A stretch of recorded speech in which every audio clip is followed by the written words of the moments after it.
Hello friends, welcome to my channel Learning Web Method. Today we are going to see how to use specifications.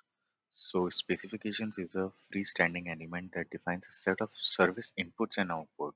So mainly let's say if you want to use a multiple services with the same input and output.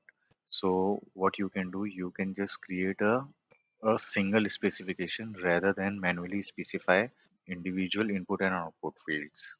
So let's begin. So let's consider a scenario where multiple services are using shipping order as input. So we'll create a single specification request rather than a multiple shipping order inputs. Let's create a shipping order specification.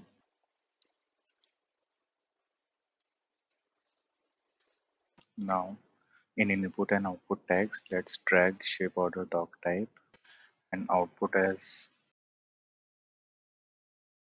Now save our specification. This way we have created our specification. Now let's create a service to test this.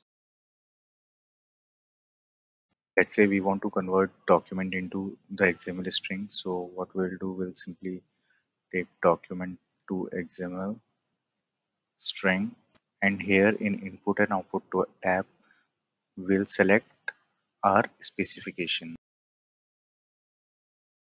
Whatever the input and output we have given in our specification will come here. One important thing to keep in mind while using a specification, if you use a specification, then you cannot modify the input and output.